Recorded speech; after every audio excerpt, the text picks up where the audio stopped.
Hey, Lauren, what's up? Hello, how are you? I'm so good. How are you? I'm doing well, thank you, and congratulations. Thank you. We're all just glowing in here. It's pretty cool. Okay, perfect. Okay, so my question is, how do I address concerns about my little sister's fiance before their wedding in just over a month? Ooh, that one's tough. Tell me about your concerns. Right?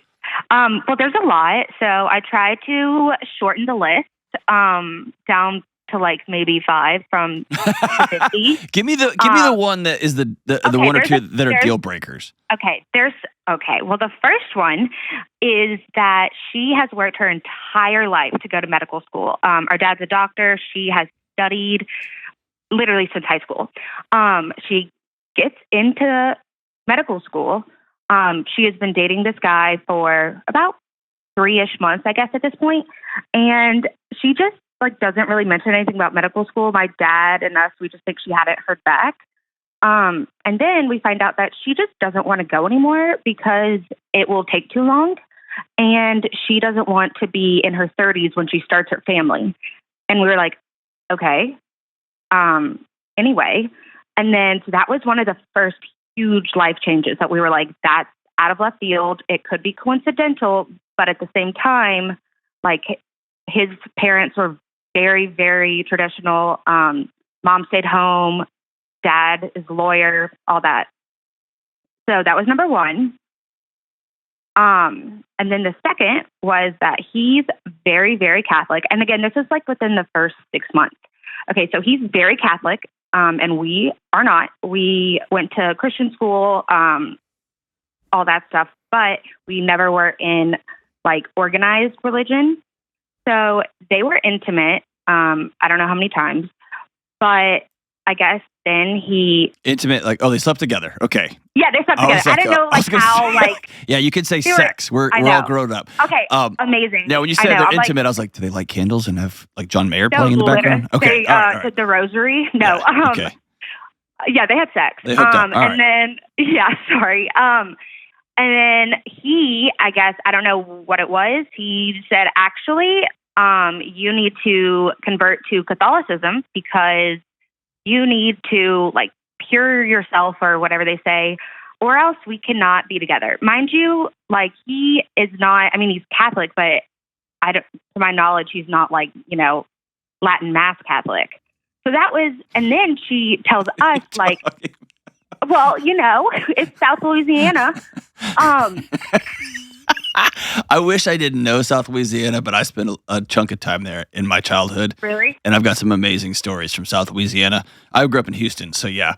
Yeah, my parents are from there. Yeah, I won't explain it, but yeah, there were some experiences I had in South Louisiana. All right, so yes. What I keep going. This is fun for me. Okay. What else? Give me 2 more. It's super fun for me too.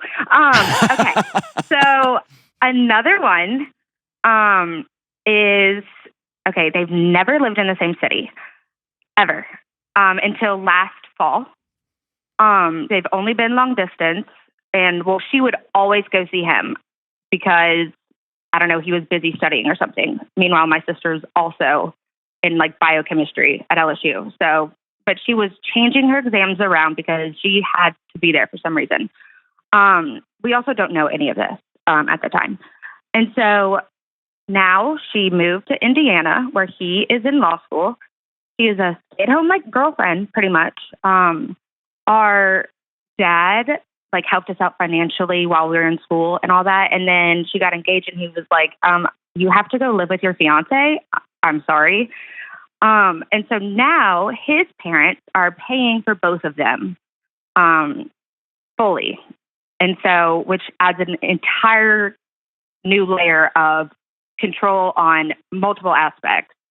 Because how are you going to have a voice if people say back is, well, I don't know if I paid for it, so sorry, you can't go, or whatever the case may be.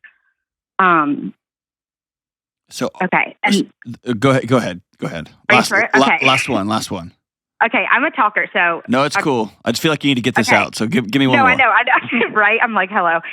Okay, so just finishing that one. She followed him to DC for the summer for an internship. He's living with his friends. She is staying at his friend's parents' house.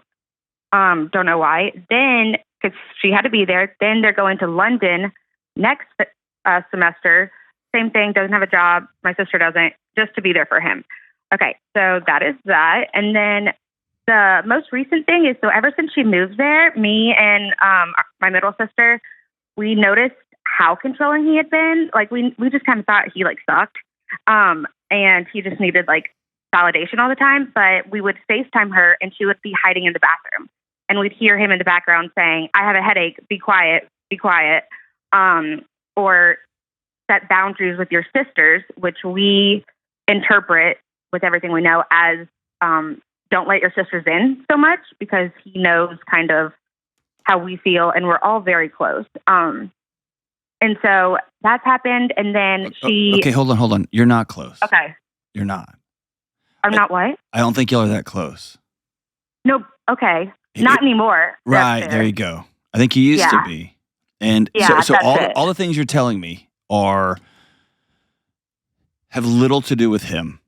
Now, I'll address him in a minute. It's that your sister is she 21, 22? She's 24. Okay, 24. She's making 24-year-old decisions. She's a grown-up. I agree. And I agree. You hate them. I do, yes. And you're allowed to hate them. The thing you're not allowed, I mean, you're allowed to do whatever you want. You're an adult. But the thing I think you're killing yourself over is... I need my whole family. We're about to, like, stand... The wedding's in Napa. We're about to stand up and say... Okay, but think about this, guys. Y'all waited so long. I know. And hold on. Y'all have to own that, because she's down the road.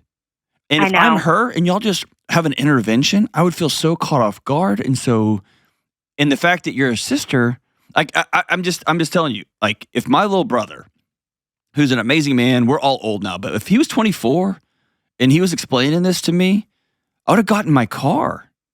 And we weren't that close when he was 24. I would have gotten in my car and gone to him and be like, dude, what are you doing? Why haven't you done that?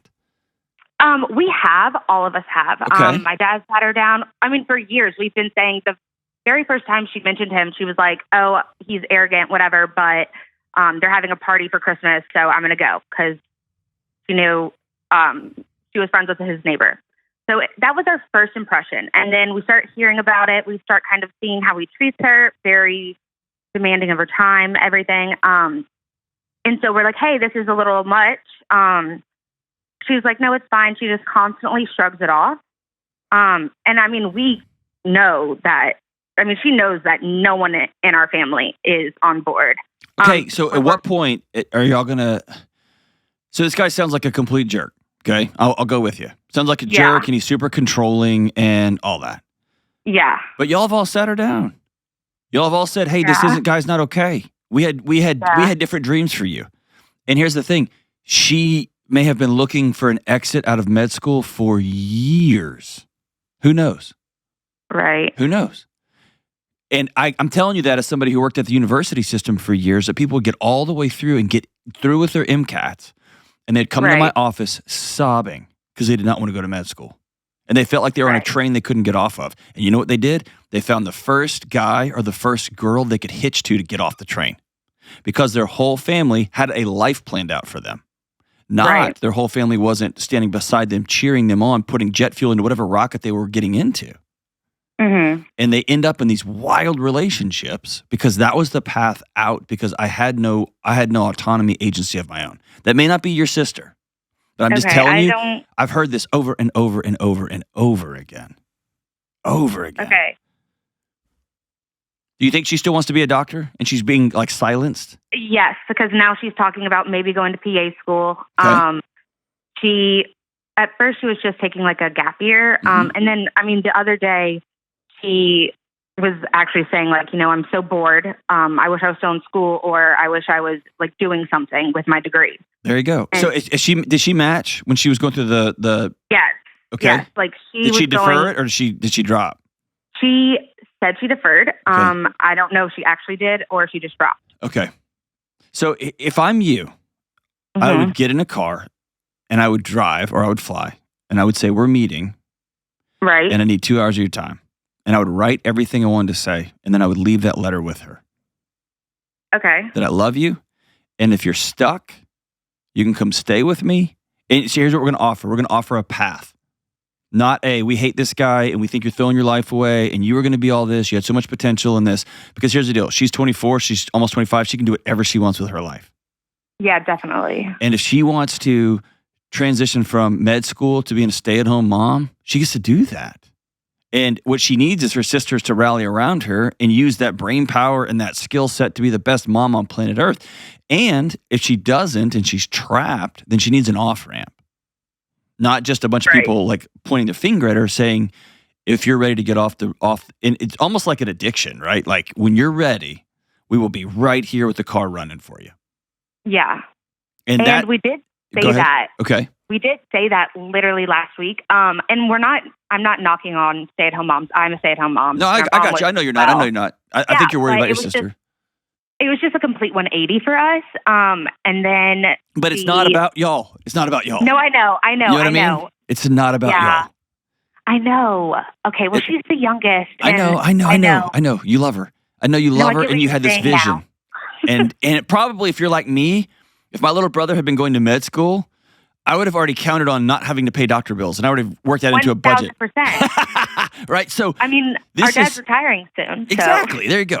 So this is y'all's future, but it's not about y'all. You'll have to stop using that kind of language because you don't get a vote.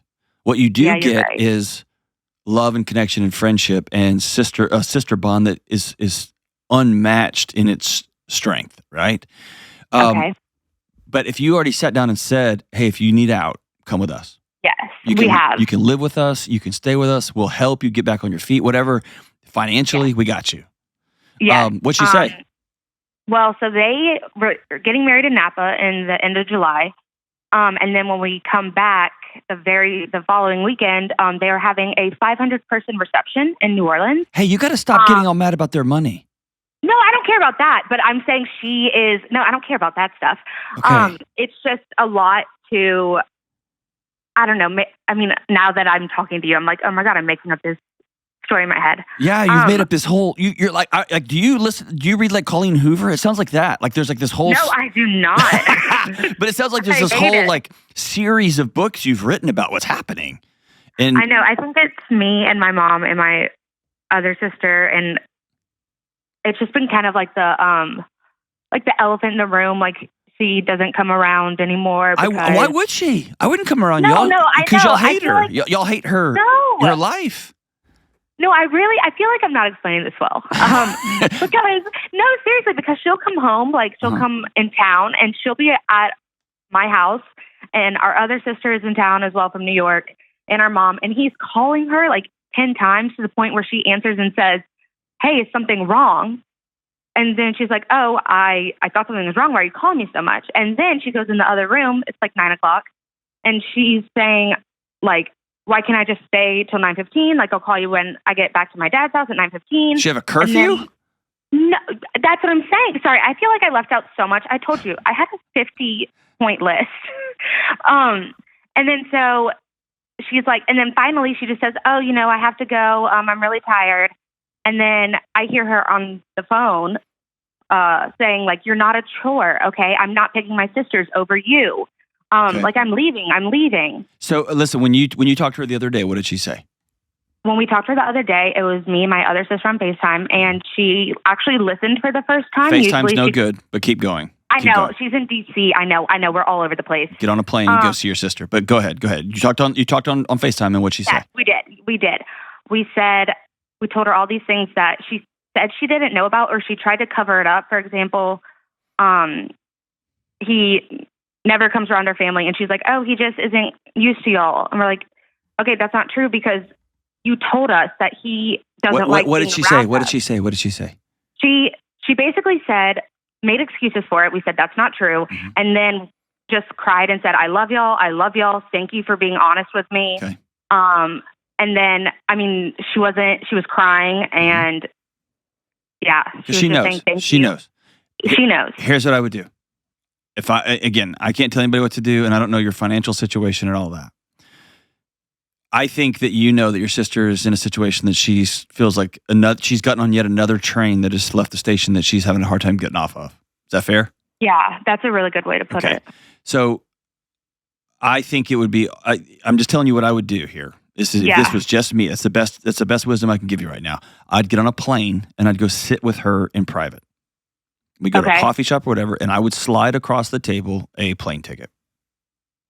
And I would say, you can use this at any time. I've bought this. Are you married right now? Right. Yeah, I am. Okay, so me and my husband bought this for you. Our house is always open, and we'll pick you up.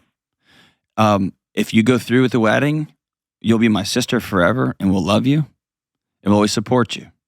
But I can't be your sister and not let you know face to face that I'm worried about you, and I've heard this and I've heard this. If there's anything left unspoken, if y'all heard anything over, like y'all have seen text messages or you overheard conversations, if you have not said those things so that she knows that you know. Right. Because I think we have, but I'm sorry. A lot of times if you're in an abusive or trapped relationship, the game continues and people know things, but they won't say those things out loud. Right. So at this point, it's speak now, forever hold your peace.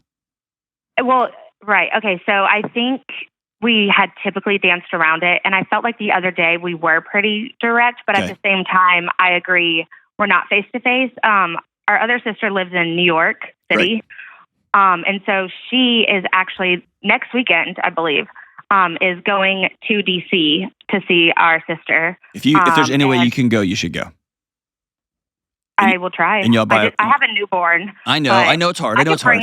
I know it's hard. Bring him. Have an adventure. I will go. And if you can't, that's okay. And I'm not trying to put a ton of pressure on you, but I'm just saying there's so being trapped in a relationship that's unsafe, that is scary, that is, oh gosh, I got off this roller coaster and now I'm in another roller coaster. And I think letting her know we don't care about going to med school. We don't care about any of that stuff. We care about our sister, and we feel like we're losing you. And just so we're clear, we've heard him say this, and we heard you saying you're not picking one or the other, and we heard you have a curfew. You're worth more than a curfew, for God's sake.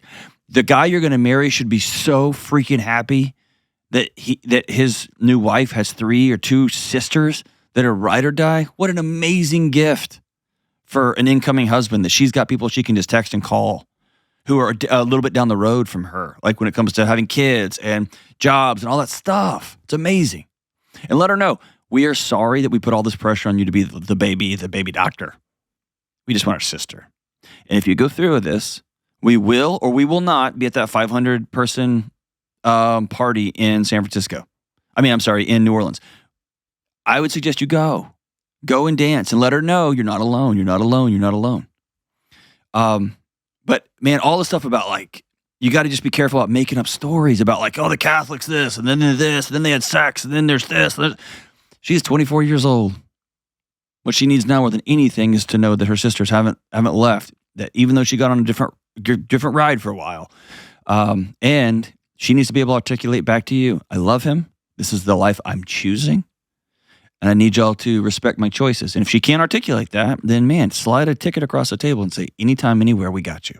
Here's a 1-year ticket for $1,000 for Southwest or whatever. And you can use it anytime and we'll be there to pick you up. But give her an off ramp. Don't just give her a bunch of lectures and, we're your sisters. Here's a path. But I'm glad you love her, but that's all of us. And I'm guilty of this too. Be careful of making up stories and then responding to the stories and then getting our sister and our mom and our brothers into those stories, because it just turns into a jungle of its own. It turns into its own chaos. And then we start trying to work through that. Man, we just complicate everything. This is my sister. I'm going to look you in the eye across the table and say, I love you. I love you. And I'm worried about you. And here's the path out. If you want to take it, I'm here. And at the end of the day, it's the best you can do. It's the best you can do.